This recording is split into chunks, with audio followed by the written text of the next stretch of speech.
Today, we're talking Trump's controversial IRS settlement, the Netflix documentary reopened the Mackenzie Shirilla case, and why the NAACP wants black athletes to boycott major college programs. We're going to get into it. Let's get it!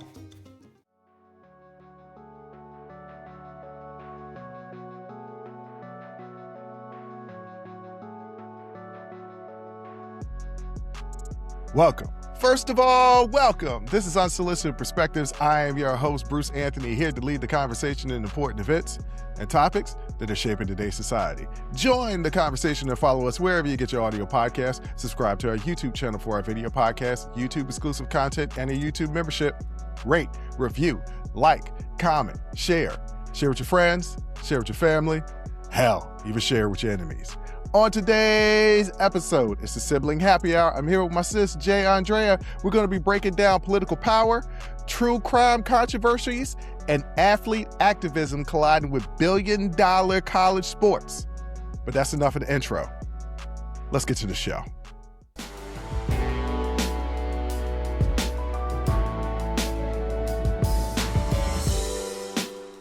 What up, sis? What up, brother? I can't call it. The world is worlding. That's what I do know. As it does, and as it will, yes. This first segment, you have not looked at the rundown, so all this is going to come as something new. So, ladies and gentlemen, I don't really know how this episode is going to go, but I never really know how they're going to go. So this is going to be just interesting in and of itself. Yeah. But me not doing research ahead of time is not new. Ladies and gentlemen, it really is not new. It really Speak from the heart. Yeah. Okay. Well, I'm going to introduce this first thing. Okay. All right. And it is this dude Trump. That's the title of the segment. That's this dude Trump. Yeah. That's it. Yeah. So the thing that fascinates me most about Trump isn't the scandals anymore, because we get those like every single day. It's how every news story somehow sounds more unbelievable than the last one. Because this story basically has everything: taxes, lawsuit, government immunity, language, and now a taxpayer-funded composition fund that critics say January 6th defendants might be able to apply for. And then it goes like, at some point, you got to stop asking, can this happen? And start asking, is this even actually legal? So have you heard anything about January 6ers basically getting reparations? No, I have not heard anything about that. But the bar is in the ninth circle of hell. And even to your point of like, should we be asking, is this legal anymore? Even that question, we've gone beyond that question. I think the question now is, okay, now what are we going to do about this? Well, like seriously. Well, let me tell you what he done first. Okay. So Trump has an IRS settlement that includes a provision that permanently bars the IRS and the Treasury from pursuing or examining claims tied to tax returns filed before the settlement date. And it also creates a $1.776 billion anti-weaponization fund that some officials say could be used by people who claim they were unfairly targeted by the government, including some January 6th defendants. So this dude, he sued his own Justice Department. When it looked like they was going to have to go to court, he settled with his own Justice Department for $1.776, get the significance, 1776.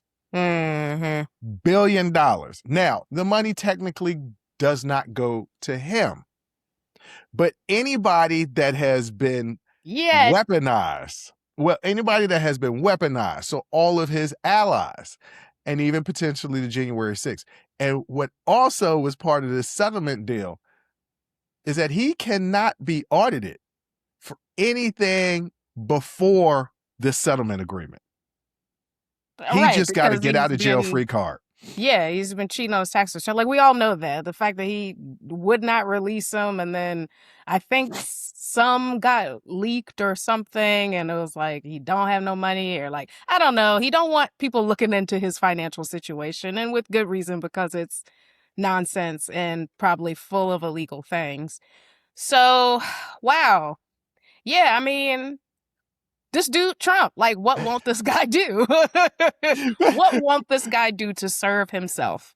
But hold on, check it out. It gets better. So CBS has also reported that the deal covers not only Trump, but also the Trump Organization and his sons, Eric and Donald Trump Jr. He So just no, said to hell with Ivanka.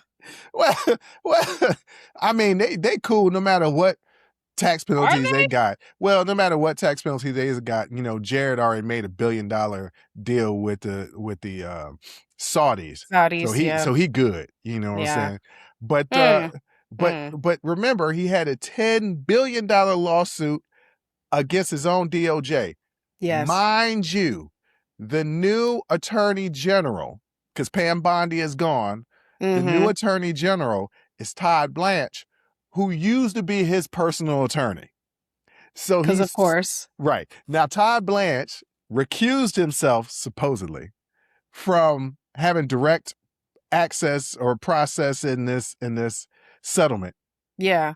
But it's still Trump's personal lawyer that's the attorney general. So he sued the government that he's in control over, got a settlement done, and now the taxpayers are going to have to pay anybody that feels like the government was weaponized against them. I hate this. I hate this. I hate this. I hate him. I hate all of it. It's all one giant scam. It is all one giant grift. This entire administration and Trump as a person. He is a walking scam. He is a walking grift. This is beyond the pale of like what our government was supposed to be about, supposed to be for, who they were supposed to represent. He is weaponized the government, the whole thing that he's the anti-weaponization fund. No, because I guarantee you, if I tried to submit for that fund saying that this government is weaponized against me as a woman, right, with the repeal of Roe v. Wade, or me as a Black person with the repeal of the Voting Rights Act and affirmative action, if I say DEI, all of that, if I say, well, the government's been weaponized against me, I deserve some of this fund, I guarantee you the answer will be no. It's a guarantee. And so this is just in service of him. And and obviously his organization and his sons, if anyone else benefits from it, vis-a-vis the January 6th rioters, okay. But really, this is about him. And I feel like, honestly, if it was up to him, the deal would only cover him and the Trump Organization. That somebody else probably said, maybe his sons probably said, hey, can we get in on that, Pop? Right? But this government is not a democracy anymore. I mean, it's still a democracy. It's not. It is. No. Yeah, no, it is. We still vote. Well, let me tell you, the executive branch is trash. The judicial branch. Okay. The judicial branch. Right. You know what I'm trying to say. I get it. You Trash. sounded like me. Legislative branch. Trash. So we've got the trifecta of garbage. And so if you want to say that this is still a democracy because we vote, even though they are doing their damnedest to make it incredibly difficult for us to do so, okay, sure. But no, it isn't. I mean, I don't know what this is now. It's still by the very definition. You know how I am about words. Still, Sure. by the very definition, it is still a democracy. We still vote. Loosely. Okay, all right. Okay, I'll give you that. And this is coming from a man that lives in the state of Virginia, where what we voted for Mm-hmm. was just overturned. Not So, again, this is no longer a democracy. It is. It won't be a democracy if something fishy happened in the midterms. I'm not going to wait. I mean, we ain't got to wait that long. The fishy thing that is going to definitely happen in the midterms. It's 5 months away. That's not that long. The fishy thing that's definitely going to happen in the midterms. Yeah. I am not going to wait till then to say that we are no longer a democracy. I'm going to say it now so that when the fishy thing that happens during the midterms that is definitely going to happens, everybody be like, well, you know what? Jonna did say, this ain't no damn democracy. She was right. You be steadily putting your government out there. I think people know my name is Jonna. Dude, well, because you say it all the time, so that's how they know. I don't mind that. I used to have a necklace that said Jonna. I know that's fine. Okay, well, I be trying to keep it. That's just like my stage name. But I mean, that's my stage name too. Yeah. Detour. I just interviewed, and the interview will be coming up either this Tuesday or the following Tuesday. I haven't decided if we're going to have a show airing the Tuesday after Memorial Day, because I don't know how much people are going to be paying attention to stuff after day after Memorial Day or Memorial Day weekend. Mm-hmm. But I just interviewed a cat that I went to high school with. He was a friend of mine in high school. Yeah. And his publicist, who I work with from time to time, was like, yeah, he told me that he went to high school with you, and then she told him what is essentially my stage name. And he was like, I knew a dude named Bruce, but that wasn't his last name. Yeah. And then I was like, no, that's my stage name. That's not really my last name. I can't be having my full government. But it ain't real hard to find out what my full government is. Anyway, it's not. Speaking of the government, let's talk about the fact that they do give reparations. Mm-hmm. You just got to be a white man. Or a white woman. And an insurgent. Or an insurgent. Good Lord. Is it a rain superstorm over where you at? Oh, yeah. Yeah, it's a straight up thunderstorm. What's crazy? I got one going on too, but I can't hear it. Well, I'm surrounded by windows. Yeah, that's true. Yeah. You are surrounded by windows. Ladies and gentlemen, I'm going to try and clean it up, but you might just hear some rain and thunder. Just listen, like this is just the quiet storm episode. Well, that's just God crying because good Lord. Yeah. All right. So honestly, I think this is like, if you look at like globally throughout history, what we're going through, it's terrible for us right now living in it. But if you're a supreme being looking down and watching the whole of human history, this is not somebody committing essentially tax fraud and giving reparations to domestic terrorists is not high up on the scale of atrocities of humanity. So I don't know that it would cause, rain to fall, but it's not great. No, I don't like living through it. So speaking of the good Lord, there was some Christian event here in DC either last weekend or the weekend before. Big revival in preparation for 250th, celebration of the foundation of this country. Sure. The good liars were out there. So that was the video that I sent you. Okay. Yes. And even though you didn't get a chance to watch the video, I love those guys. It was everything that you expect it to be. Yeah. With, I had to be careful how I phrase this. Christian extremist in this country. I was having a conversation with a person the other day, and they were giving all the talking points as to the reason why Iran doesn't need to have a nuclear weapon. And I said, oh, okay. I mean, hey, look, I don't really think any of us should truly have a nuclear weapon. Not really. if we're going to be getting rid of nuclear weapons in the Middle East, let's get rid of all of them, even the one that Israel has illegally. Let's get rid of all the nuclear weapons. Mm-hmm.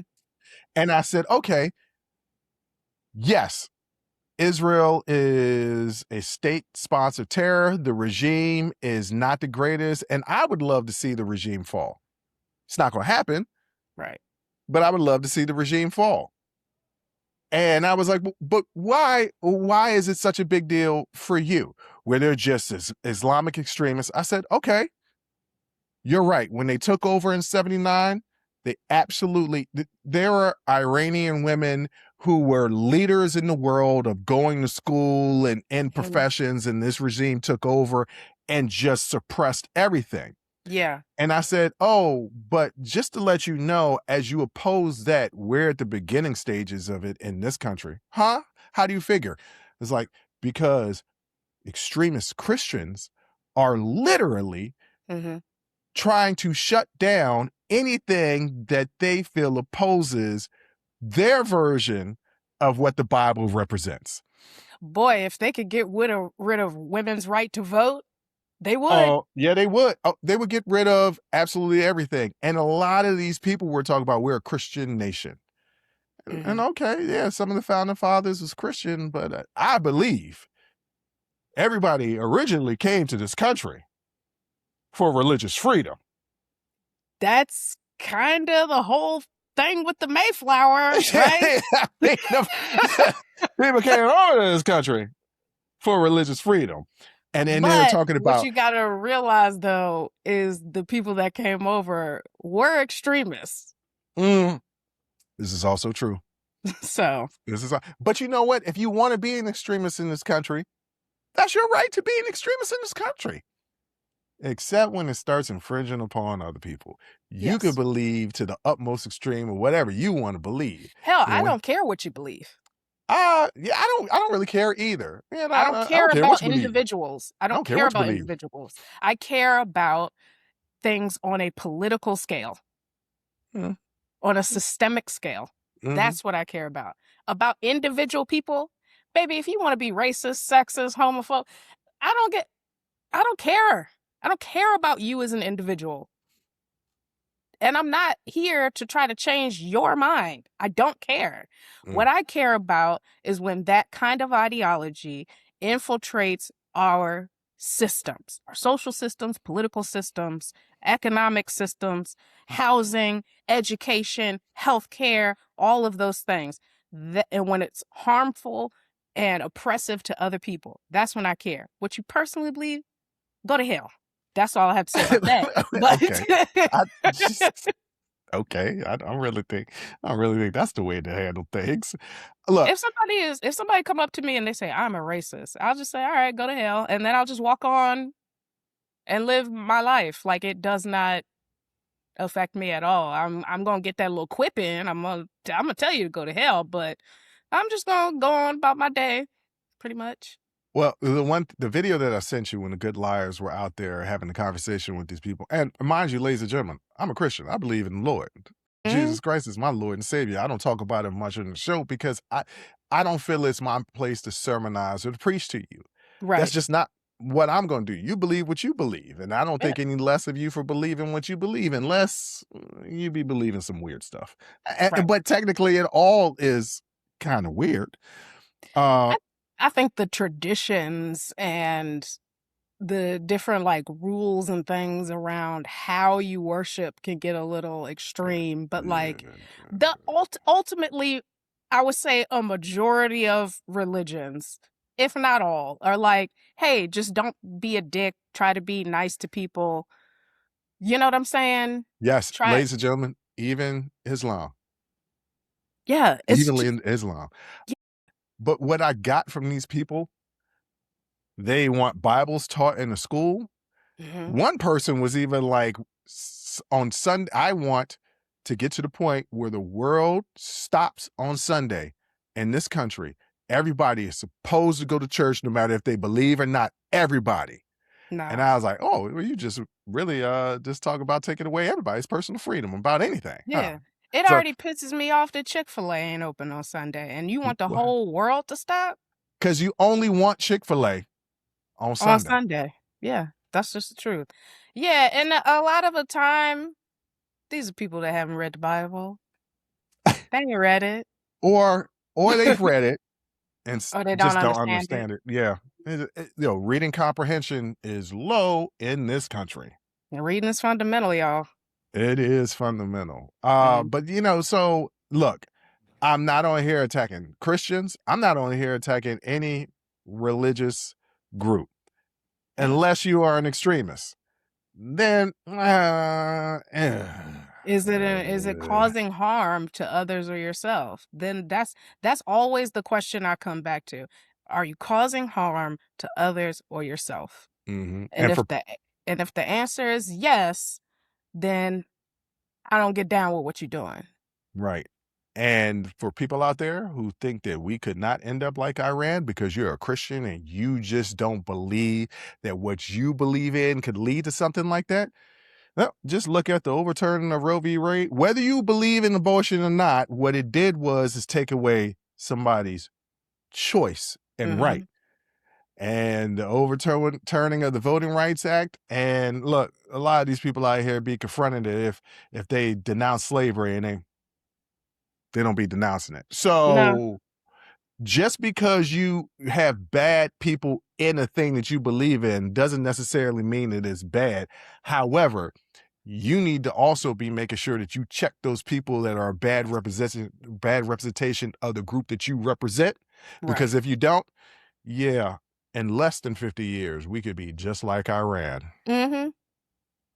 Yeah. What's the Christian equivalent of Sharia law? Well, I don't think they got no Christian equivalent of it, but We'll make one the up. U.S. Constitution. Yeah, we'll make it up. Before the 13th, 14th, and 15th amendments, that's pretty much what it is. But speaking of stories that split people directly down the middle, Netflix just dropped a documentary, and it's got the internet reopening a case that they were kind of interested in. But Netflix dropped a documentary that set the world on fire. And we're going to be talking about that next.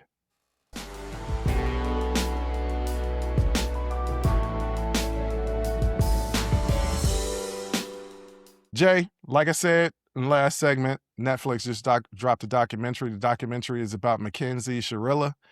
Who is Mackenzie Shirilla, ladies and gentlemen? Because y'all might not have Netflix because, they made it so that you can't share our accounts no more. And they also keep raising the price, it seems like every other month. Yeah, So if you I don't get know one more about email. Yeah, right. So if you don't know about it, Mackenzie Shirilla was a 17-year-old Ohio teen convicted of intentionally crashing her car into a brick building in Strongsville, Ohio on July 31st, 2022. She lived. I said was 17 because she used to be 17. She was 17 when this happened. The crash killed her boyfriend, Dominic Russo, and their friend, Donovan Flanagan. Davion, Davion Flanagan. Prosecutors argued the crash was intentional and described the relationship between Shirilla and Russo as toxic and emotionally volatile. The defense argued the crash may have been an accident. She may have suffered a medical emergency before impact. The judge ultimately ruled the evidence supported intentional murder, not reckless driving. I'm gonna get to the key case details, but Jay, you sent me a TikTok and was like, we need to talk about this. Yeah. And I watched the TikTok and I watched the documentaries. I have thoughts, but you've watched that TikTok and there's 3 documentaries. I didn't get to the Netflix. I watched 2 others. Yeah. What are your initial thoughts of this case? Whether she's guilty or innocent, that was up for the judge to decide. My takeaway from this is our parents are the worst. And you get to see, I didn't see the Killer Cases episode. I watched Mean Girl Murders. There was an episode about this on there, and then I watched the Netflix documentary. The Mean Girl Murders don't show the parents. Netflix does. Okay, interviews the parents and interviews her. Okay, all right.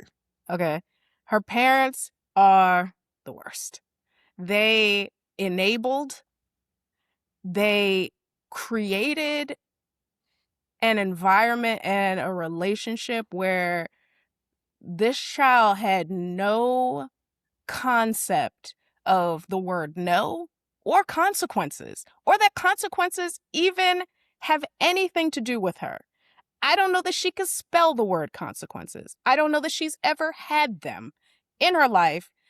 I attribute 100%, honestly, not 100%, but a majority of the blame, I would say you could chalk up to poor parenting, to be honest, because like just the way Mackenzie and her mother, frankly, and her father too, act after the accident and during the subsequent trial, it's like two people didn't die. You got to give me an example of this, because in the Killer Cases documentary, I saw an aspect of her mother. Her father basically didn't participate in that documentary. And they showed a lot of the court case. They showed a lot of the proceedings in the court. So me and you are going to attack this a little bit differently. You're going to talk about the parents. I'm going to talk about the case a little bit more. I did notice something about her mother. And even though they come from an affluent area, you can have money and be dumb. And it just seems like her mom wasn't that bright. You can pay for school, but you can't buy class. So that's essentially what this situation is. I'll give you a good example. 2 days after the accident, a brand or modeling agency or something reached out via social media to Mackenzie saying they loved her pictures. Would you be interested in doing like a deal, a brand deal? Her mother responds because, of course, Mackenzie is in the hospital. This is 2 days after the accident. She had a broken femur and something else. Her ribs, lacerated liver, lacerated, like she had several surgeries. Like she was not good physically after this accident, right? Like obviously she was hurt. It was a very devastating accident. Her mother responds, "Oh, thank you so much. She'd be so excited about this opportunity. She's been trying to reach out to you guys for a while.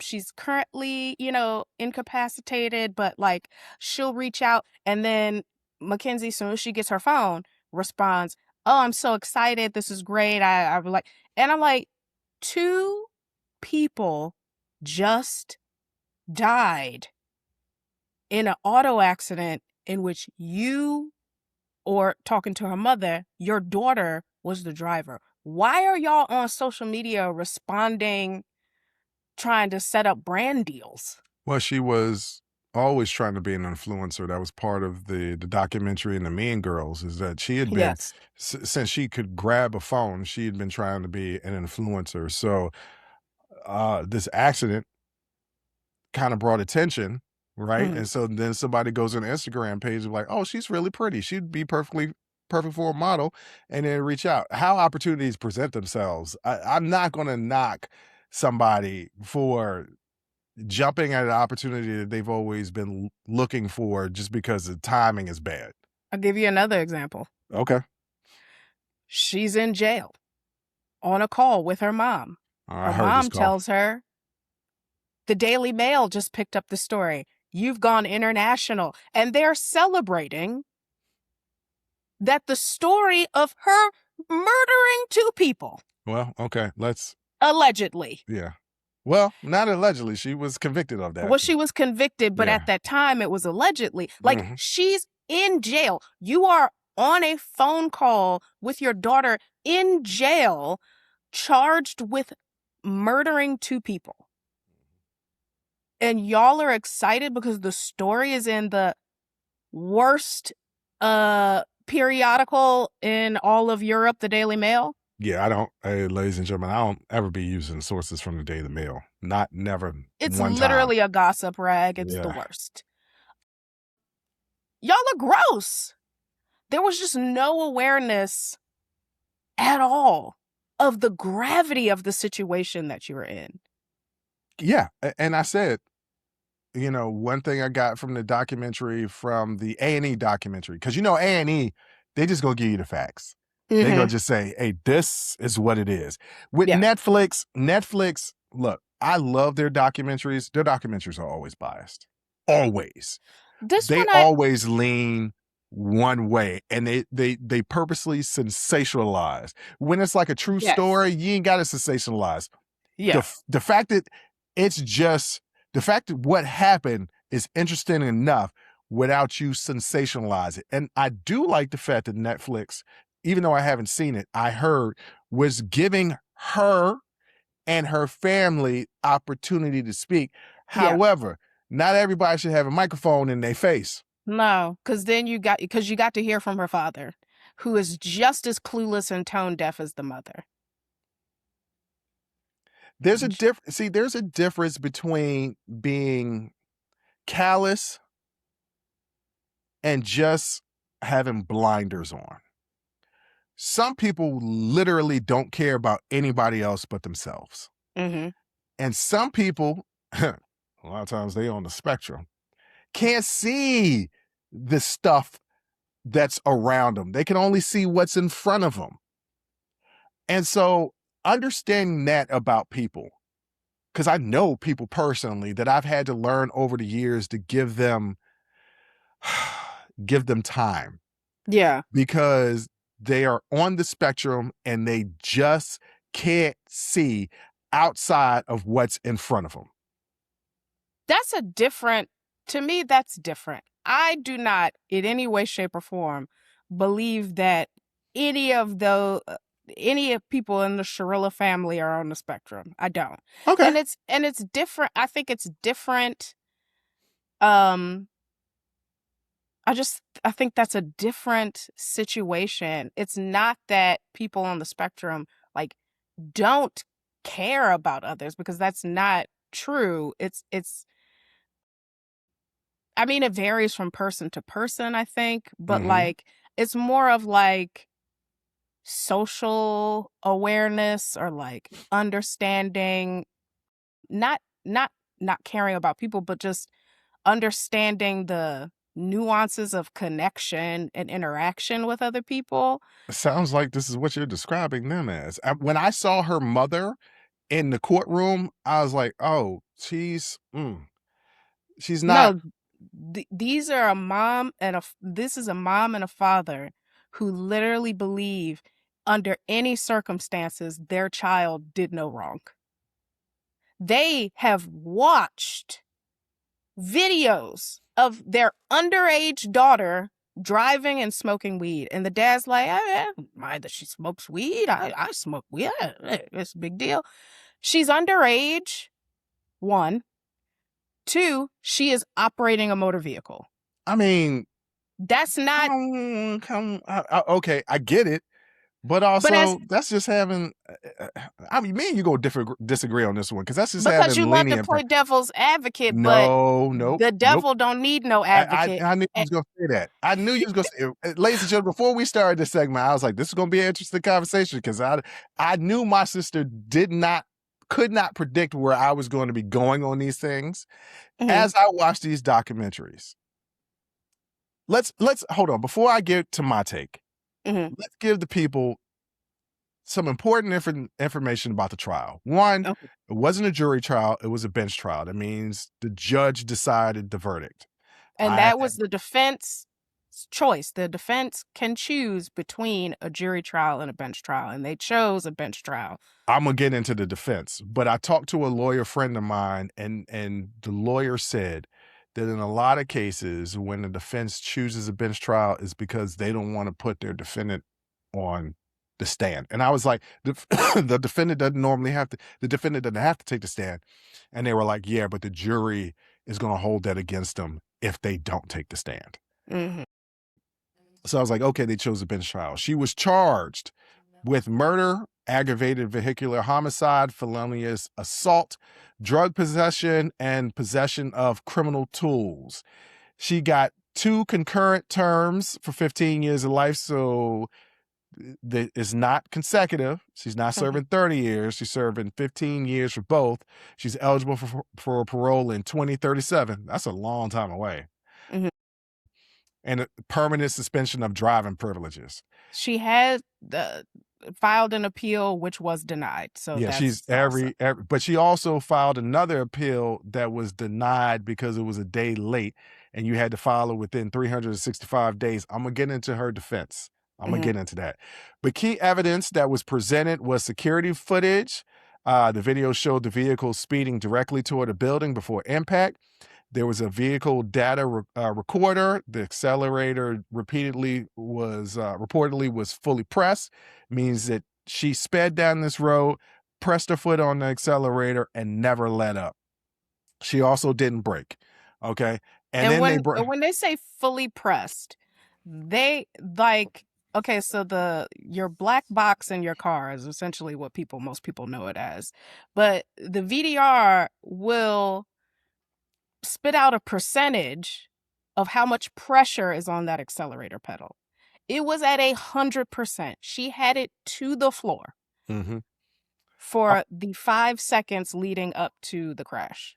The prosecutors also presented text messages as a testimony describing a toxic relationship, suggesting the motive tied to an emotional conflict. Now, I watched the A&E documentary that went to the court case.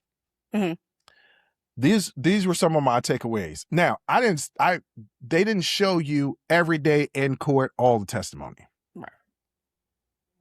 And I was talking to my lawyer friend, and I was like, I don't understand what the motive was. If the prosecution is saying that she purposely did this, okay, so why would she purposely try to kill her boyfriend? They said, well, because it was an emotionally toxic relationship. These were kids that were 17. First of all, he was 20, which is weird. I know they started dating in high school, but to get a certain point, bro, well, that's just weird. God bless the dead. But 17 and 20, Lord knows I was toxic up until 30. Okay, so a toxic relationship don't mean nothing. But you're saying that's what the basis is? That night, what had to have happened in order for her to do that? Now, my friend was like, they don't have to prove motive. That's what I was going to say. They don't have to prove motive. They got to just say this did it. But me as a juror, even though that I'm not supposed to take that into consideration, but let's say me as a prosecutor, what was the motive? The motive that they had a toxic relationship, they didn't have a fight that night. There was no document of them having a fight that night.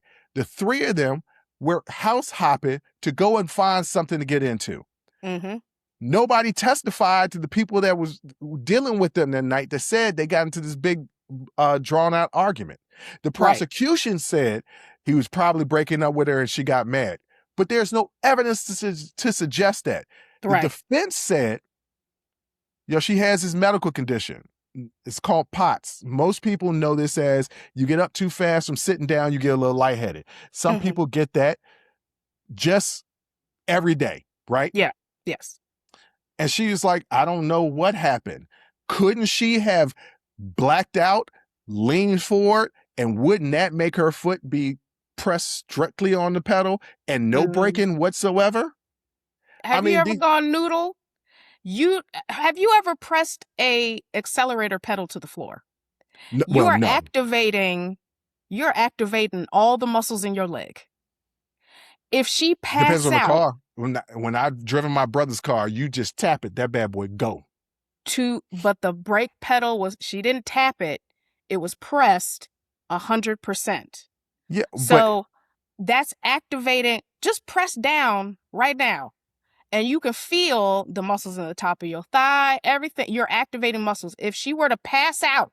What if you're having a seizure? It would be intermittent, right? Because you're seizing. No, if you're. This was 100%. It was 100%. And for how long? For the 5 seconds leading up to the accident. And the point I'm trying to say is, you can't have a seizure where you're locked in for 5 straight seconds. I don't know. I've never had a seizure before. But I've here's seen the them. thing. You The can. defense never submitted any medical documentation supporting this. Well, they did submit documentation that she had this thing. But, her defense was horrible because I saw the Terrible. opening statement and I was like, who is this Crocodile Dundee lawyer that they Yes. said was a high-powered high attorney in Ohio? Okay, so His opening statement, I was like, oh, she going to she going to jail. It was the worst. Look, Yeah. did she do it on purpose or not? I don't know. I also saw the judge was absolutely biased. And this is when I realized that the mother wasn't all that bright. They're doing the witness impact statements before sentencing, right? Mhm. Yes. So the parents of the victims go up and they express, how this has affected their family and how good the kids were. Then her mom goes up there. Mackenzie's Oh, mom boy. goes up there. It was bad. So you saw that. Mm-hmm. Okay. Mackenzie's mom goes up. It was bad because, to me, the judge, because Mackenzie's mom is supposed to be going up there to ask for leniency of her daughter. Yes. That's what she's supposed to be doing. As she starts this, not a great speaker, but I mean, hell, I can't really talk the way my tongue twisted ass be on these things sometimes. The terrible defense attorney should have helped her draft that, and if Who's he to say did, then it's he didn't? Right. But you get up there in that moment, no matter how many times you rehearse, you're not a public speaker, you're not a great orator, you could just get tongue-tied. And it didn't help when the judge starts pressing her. And the judge starts pressing her, like, I didn't hear anything about the victims. I ain't got there yet. That should have been the first statement. The first thing out of my mouth would have been in defense of or leniency for my child. My child's going to prison. For leniency for my child, the first statement would have been, what has happened was horrific. It was a tragedy. And I do not believe with any fiber of my being that my child did this intentionally. But that doesn't negate the fact that this did happen. And I am so sorry to the families. You're a writer. Yeah, but that's where it should have started. If you want to leniency for your child, lean into the fact that this did happen. Whether she did it intentionally or not, she was still the driver in this accident. She was. Okay. And toxicology came back. She had some THC in her system. Yeah. But no alcohol, no psychedelics, no other drugs, okay? And you see the video of her making the turn onto the road where she ends up crashing. That was a good right hand. That was one of the best. That's a textbook right hand turn. Textbook. Signal on, took it slow. So she was not driving recklessly. So something happened. Yeah, something happened for sure. Okay. My job is to acknowledge that something happened. My child was the driver. I understand this. I know this. But what I'm going to say that I believe deeply is that she would never, never seek to hurt two people that she was close to. I'm not disagreeing with that. But the mom got them blinders on, and it's my child did nothing wrong. And if you believe that she had a medical emergency that caused this, you would think that your child did nothing wrong. Yeah. So I get that perspective. Look, I don't know if she did it or not, but watching the Mean Girls documentary was absolutely biased. Yes. Because the show is called Mean Girls. Yes, because it wanted to show Mackenzie was not a nice person. Another thing that caught my attention is that they live in an affluent area. Mm-hmm. And it's something about a judge. A judge is elected. State judges are elected. They're not appointed. Or some of them are. But this particular judge is elected, right? Yeah. They have to answer to the public. Mm-hmm. If there's a public outcry, that may sway somebody who is an elected official. I don't know. There were plenty of people that were in support of Mackenzie and plenty of people on that social who media weren't. site because everybody was like, 2 people had died and she had lost her boyfriend. But then when the police start asking questions, you see it, well, at least in the A&E, you see a couple people being like, yeah, man, they spoke to her ex-boyfriend, which, by the way, how ex was this ex-boyfriend when she had been dating dude for 3 years and she was 17? Right. You know what I'm saying? I don't care about the boyfriend she had in middle school. Right. You know what I'm saying? They're interviewing people that she had issues with at school. And then once again, this is an affluent area. Mhm. And she was a mean girl. They said that she would attack people and keep coming at you till you crumbled. Mhm. So she made a lot of enemies, and some of those enemies have parents that got bread. And I truly believe that she got a raw deal. On top of that, there have been investigations Mhm. into the Ohio justice system. Don't forget, Ohio is the same place where they had that it was Steubenville, when them high Mhm. school boys essayed the drunk girl and got away with it because they were on the football team. There has been documented cases where Ohio's justice system, for lack of a better word, is straight trash. I don't know if Mackenzie did this.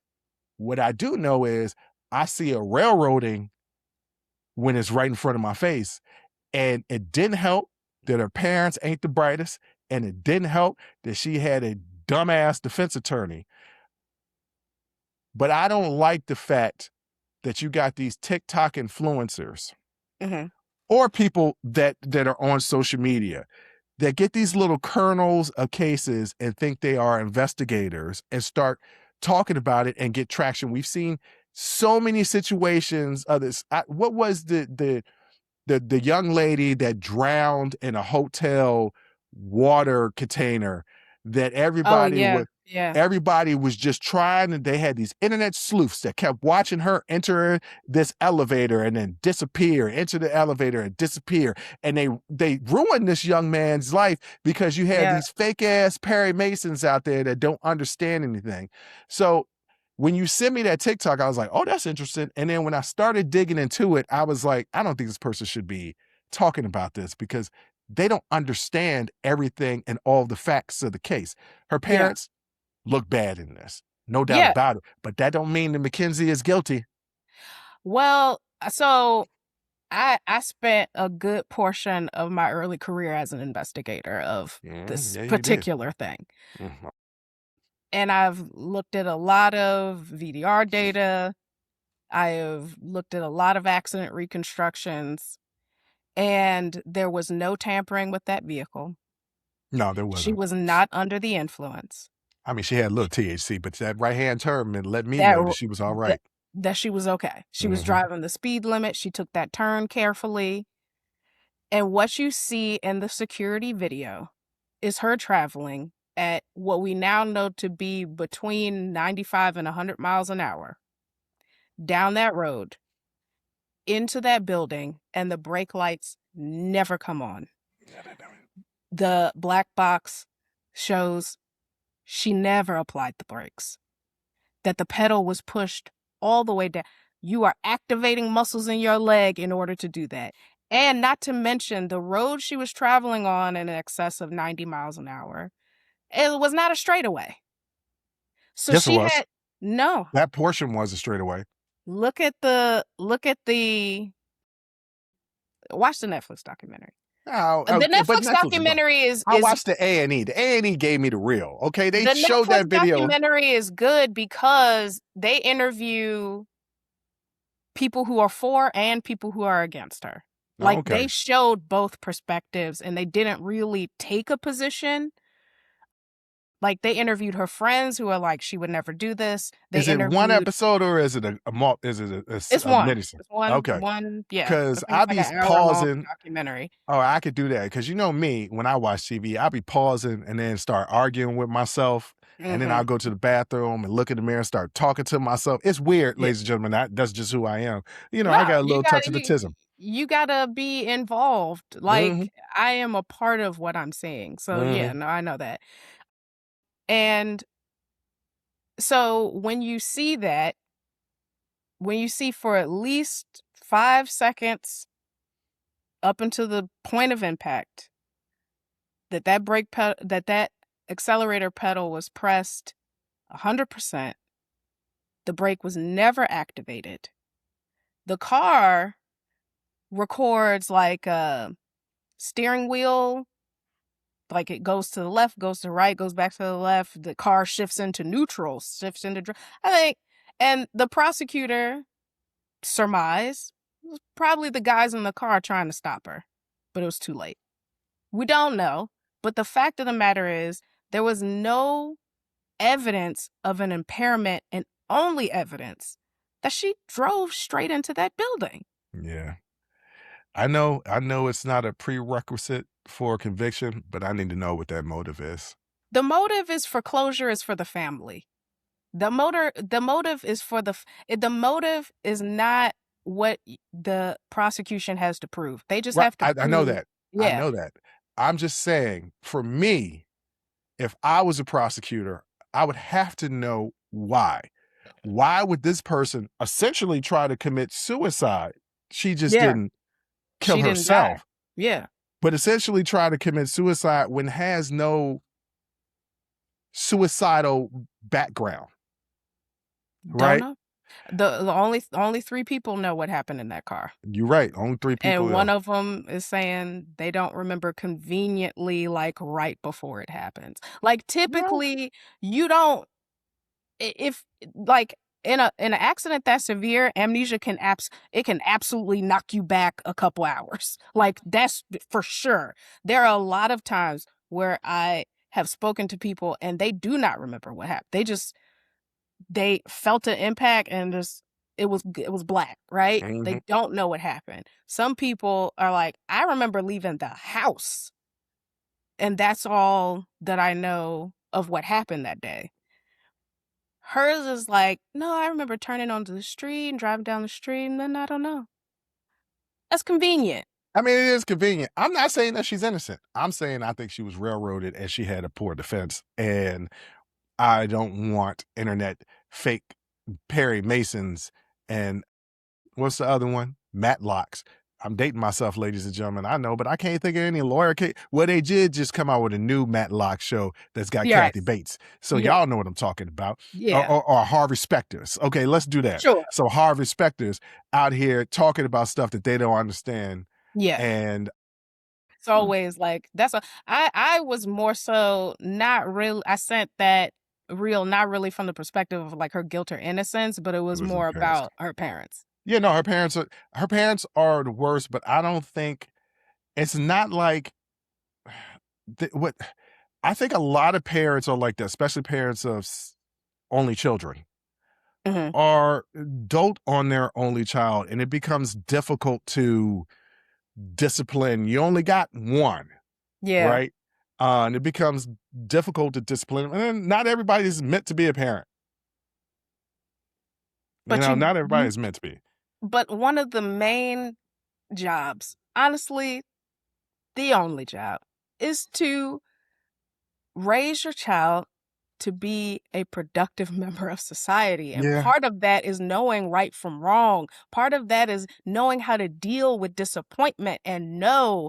And part of that is enforcing consequences when they mess up yeah. so that they know, oh, I shouldn't do this thing because there's a consequence that will come from me doing this thing. But if you grow up and there's never consequences, I remember that something, I can't remember which documentary it was, but she had gotten into it. The teachers at her school were like requesting that she be removed from their class because of her disrespectful behavior. Hmm. And there was no accountability, no consequence with her parents. None. And so it's like you have created what this child has become. And because of that, now her life, I mean, 15 years is not a long time, but it's such a pivotal time that she's losing. 15 years is a long time. 15 days in prison is a long time. I don't know Well, what you're talking yes. about. Yes, but in like relation to the 30 she could have got, right? Okay, The yeah. 30 to life that she could have Well, got. she got 15 to life. Right, 15, but she went in at 17. She still has life to live after that. I would Like, write she a can book. still Yeah. get married, have children, settle down if that's something that she wanted to do. I don't know. But she still has the opportunity to do that because 15 years isn't 30 years missed. It's 15. But like, that's still her she is a murderer now in the eyes of the law. Yeah, in the eyes of the law. You're right. You ain't lying. Look, and another thing that I want to just say before we end this segment is people talking about, and then she went out to that party afterwards. Look, don't tell people how they should grieve. Right. Don't tell people how they should grieve. You know how I grieve? I don't talk about it. People say that's not healthy. I don't talk about it. Mm-hmm. That's just the way I grieve. Some people need to get out of the house and go be around love. Like Mitch said from Paid in Full, I just need to be around some love right now. Some people just need to be around love. If going to a party, a college party, a Halloween party, was something to get her mind off of the fact that 2 people died in a car that she was driving, you can't judge that because you don't want nobody judging the way that you grieve. That's all I'm saying. Now, a lot of people is jumping on that. Look at what she did, all this. Stop. But you got to admit that the optics don't look great. The optics don't look great. They don't. But a lot of times, optics don't look great. People do a lot of things. One-off, like her, as soon as she gets discharged from the hospital, going to a concert. Okay. Like, or, you know. She was in the hospital. She is a Gen Z child that was in the hospital for almost a month. Yeah. I need to get out. I need to be around some people. I need to be around some love. Yeah. But I think the culmination of like several different things that optically didn't look well, you know, a one-off we can kind of dismiss as an outlier. But when it starts to become a trend or a pattern of what trend or pattern? She did 2 things. This segment is running long. It's running long because we knew we both had some things to say about this. And ladies and gentlemen, we're going to continue on in the after hours that'll come out on Monday. So if you want to hear more about this subject, you can join our YouTube membership or our Patreon channel at just $5 or $6 a month and get all that type of content. Because we're tired of talking about this. I'm tired of it. My blood pressure is high right now, and I'm under these lights. I'm starting to sweat a little bit, and my mouth is getting a little frothy. So we're going to go to the last segment, and we're going to talk about Black is Beautiful. We're going to get into that next.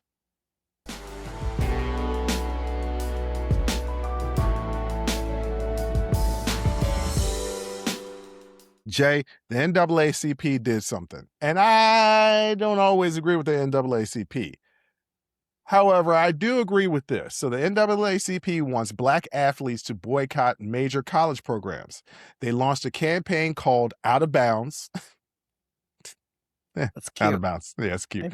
Encouraging Black athletes, recruits, alumni, fans, and donors to withhold support from public universities in several southern states. The organization says these states are rolling back Black voting power through redistricting and voting rights changes. The campaign specifically targets the economic and cultural power of college athletics. So what the NAACP is asking people to do for high school recruits, don't commit to the targeted schools. For college athletes, consider transferring, speak publicly about voting right concerns, and use their platform for activism. For fans and alumni, stop buying tickets, stop purchasing merchandise, withhold donations and financial support, and encourage athletes and supporters to back HBCUs instead. Now, What states are being targeted? The states that are trying to roll back these voting rights. It is Texas, Alabama, Florida, Georgia, Louisiana, Mississippi, South Carolina, and Tennessee. The campaign focuses on states accused of weakening Black voting representation after recent redistricting battles tied to changes in the Voting Rights Act enforcement. So, Jay, as I just read that to you, are you in agreement with me that, okay, NAACP, I see you? Mm-mm. Oh, wow. Okay. Mm-mm. All right. Okay. Tell me why. Tell me why. Don't mess with these kids' education. The kids can Like go to other schools. They can go to other schools, but especially for athletes, right? The dream, not all the time, but the dream a majority of the time is to go pro, right? Mm-hmm. And the states that they are targeting, it got all the top schools are in these states. All the top football schools, yes. Yeah. You are using them. It feels like almost like these students would be like cannon fodder, right? For a political fight that does concern them, certainly, but I don't see why they have to be on the front lines when we as the adults should be doing that. But I think the adults are on the front lines. Okay. And I think SNCC, think about SNCC, like you go back to the 60s and it was the students that was true. Yeah, the students. It was a Black student organization. Because I only know Saturday Night on Nickelodeon. No, it was a student Black organization. John Lewis was a part of the group. I don't know how you don't know about it. It was a student Black organization that was fighting for Voting Rights Act in the 60s. And it was all college students. Okay, the Student Nonviolent Coordinating Committee. Yeah. SCCC, or pronounced SNCC. Okay, got it. I'll be like, you ain't know about that. See, that's the problem with American history right there. See, here's the thing about youth-led activist organizations like that back in the 60s. They were youth-led. Yeah. Well, right? The young, especially when it comes to anything regarding civil rights, the young have always been the change agents, right? You gotta remember, Malcolm was young. Martin was young. These were high school students and college students that were leading these sit-ins and protests and things like that. But it was their choice and their action. This is an organization coming in and telling them, do this. Like your career, just forget about that. Right? Your dreams and aspirations about playing at Ole Miss, no, forget about that. First of all, if your dreams and aspirations as a Black athlete was to play at Ole Miss, I got some questions. Well, I mean, it's a top athletic school. No, it isn't.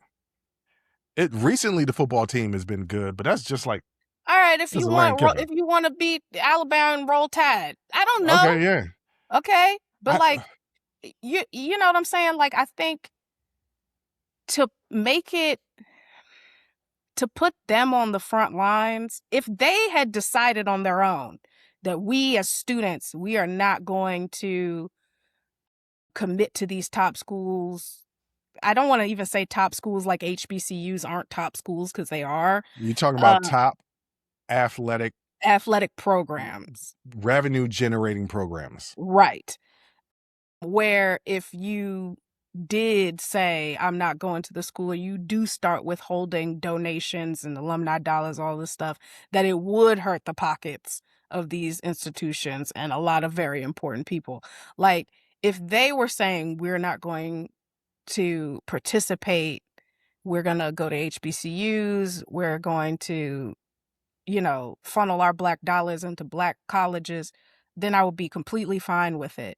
But an organization telling them that this is what they should do, I don't like. I mean, I hear what you're saying, but sometimes you got to tell the youth what's kind of important and how much power they actually have, right? Like what the NAACP is telling them is like, yo, you have a lot of power. Don't think, because these systems are built to tell these kids, you got power to choose where you want to go, and then once you're here, we control everything. No, because these schools are a business and they're making billions of dollars off of the back of you. So it's great. Now you got your money up, you're getting these NIL deals. You also have a voice. You can also affect change. If you're so valuable that they're going to pay you $1 million a year, your mouth also has value. Yes. And so all they're doing is calling for it, like, hey, look, we could do this. This is how much power that you have. This is how you can affect change. You want to make a difference? This is what you could do. It's not saying you got to do it. It's saying, look, if we did this, we can affect real change. And you know what? They absolutely would, because Shane Gillis had a hilarious comedy routine talking about how white people used to be cool until Jackie Robinson started playing sports. He was like, the mercy. Yeah, the mercy. Yeah, that's a hilarious thing. Let them go back. Let them go back to the mercy athletes. They don't want that. No. There's a reason why these leagues that start up that are pro leagues, but they're kind of minor leagues, don't really make it, because what good is actually. So if these athletes decide, because I think college football is made up of 65% Black athletes, depending on which sport. If they say, no, we're not going to go here, we're going to go to the Carolinas, because North Carolina is not included in this. South Carolina is, but not North Carolina, right? So North Carolina, Duke, and you maybe even make an exception. There's a whole bunch of Northeastern schools that are popular. Didn't say anything about the West Coast, right? Yeah. All the California schools still could go to Arizona, right? Like, it still could go to the Illinois and the Michigans. We're talking about Alabama, Tennessee, South Carolina, Ole Miss, LSU hurts, Georgia, LSU hurts, Texas. Like, some of these schools hurt, but some of these schools need to feel that pain, because then, what people don't want? People will talk all the time, like, I don't want to talk about politics. Keep your politics out of my sports, because they want to just be entertained.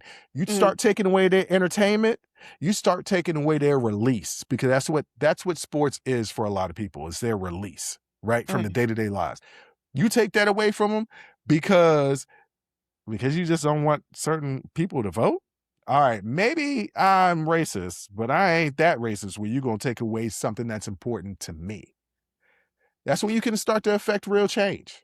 Sure, but I'm also wondering, like, where's the through line from athletes, not going to these schools, alumni and fans no longer spending money at these schools, to legislative change?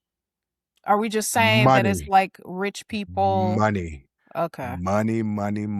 Because there are schools that Tuscaloosa, ain't nothing in Tuscaloosa but Alabama.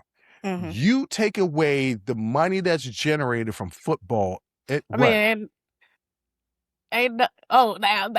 school. The school, right. Yes. Because Alabama University. Okay. Alabama University. You take away that revenue generating thing.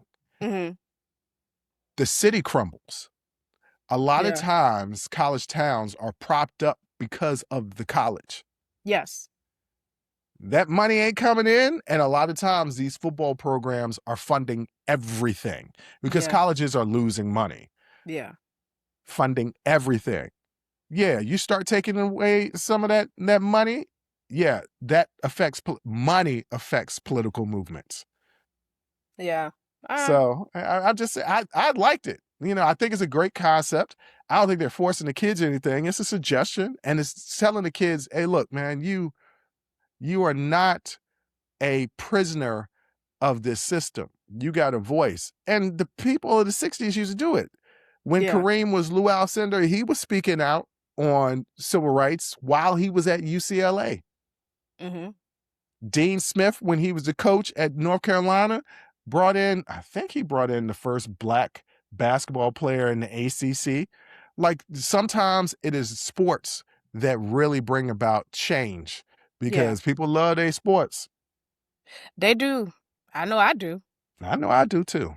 We Yeah. were going to talk about the Jacksons, how Michael Jackson is reaching towards $1 billion, but this show is running long. But I do just want to say this.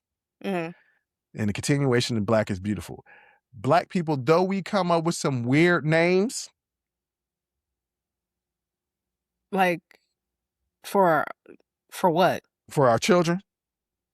I don't know that they're weird. And they're also uniquely American because they originated here. Draymond.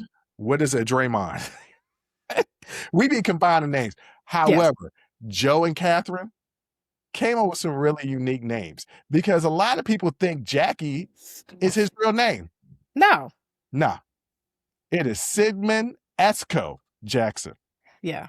Tito's that's not his real name. Yes. It's Torino. Correct. That's a dope name. And his middle name, I can't even pronounce it. I think it's Adrill. It's Toriano Daryl. Is that Daryl? That's Daryl. With an A on the front. I think that's Daryl. Daryl. Yeah. Daryll. That's Daryl. Okay. With an A on the front, Daryl. What's Jermaine's middle name? LaJuan. Look, let me tell you something. And think about it. LaToya, I think she's the first LaToya. A lot of people have said that. That the name LaToya did not exist before LaToya Jackson. I have to do some research about that, but I have heard that, yes. Because Jalen Rose has been clearly stamped as the first Jalen, and now you go in the NBA right now, it's a Jalen on every team, at least one. Yes, and boy, they are biracial. Yeah, it's a lot of biracial. Well, because Jalen is light skinned, so maybe they thought he was biracial, but no, he was not. And let's not forget about Janet's middle name, Demita Joe. Look, now they got kind of lazy towards Marlon, Michael, and Randy. They just gave them regular. They actually just have it's Marlon, David, Michael Joseph, right. Stephen Randall. Yeah, they just regular names. They didn't really go out of their way. But Reeby's name isn't just Reeby, it's Maureen. Maureen Raylette. I wasn't gonna, you know me, I looked at that and I was like, Jay's gonna say that middle name because I'm not gonna try to say it. Yeah, they came up, look, Black is Beautiful. That's all this segment is about. Black is Beautiful. The NAACP telling Black folks, hey, you got power. You can affect political change, even if you're a high school student choosing where to go to college. You're 17, 18 years old. Don't think you don't have no power. It's not solely just about the choice that you of going to school. It's where you go to school and how it can affect the entire economies of those schools in those areas. And then also, Joe and Catherine, not only did they have 9 talented kids, but they was really creative with these names. No, they all talented. There is not one that ain't talented. Come on now. Now, I love Centipede just as much as everybody else. Right. But Reeby ain't the best singer out there. No, but that song was hot, though. I don't think LaToya is either. But that song was hot, though. I also don't think I love... What was Randy's single? I can't remember. I don't know. All of them, I don't know. Well, I enjoy all of their names and the music. Yes. And so that's all I'm going to go with. Yeah. But Jay, before we get out of here, what do you want to tell the people? If people really believe that they're superior, they don't need to put their foot on other people's necks. So think about that. Why are people working so hard to oppress you, if not for the fact that you're powerful? You're right. And on that note, ladies and gentlemen, I want to thank you for listening. I want to thank you for watching. And until next time, as always, I'll holla. Woo! That was a hell of a show. Thank you for rocking with us here on Unsolicited Perspectives with Bruce Anthony. Now, before you go, don't forget to follow, subscribe, like, comment, and share our podcast wherever you're listening or watching it to it. Pass it along to your friends. If you enjoy it, that means the people that you rock with will enjoy it also. So share the wealth, share the knowledge, share the noise. And for all those people that say, well, I don't have a YouTube. If you have a Gmail account, you have a YouTube. Subscribe to our YouTube channel where you can actually watch our video podcast and YouTube exclusive content. But the real party is on our Patreon page, After Hours Uncensored and Talking Straight-ish. After Hours Uncensored is another show with my sister. And once again, the key word there is uncensored. Those are exclusively on our Patreon page. Jump onto our website at unsolicitedperspective.com for all things us. That's where you can get all of our audio, video, our blogs, and even buy our merch. And if you really feel generous and want to help us out, you can donate on our donations page. Donations go strictly to improving our software and hardware so we can keep giving you guys good content that you can clearly listen to and that you can clearly see. So any donation would be appreciative. Most importantly, I want to say thank you, thank you, thank you for listening and watching and supporting us. And I'll catch you next time. Audi 5000. Peace.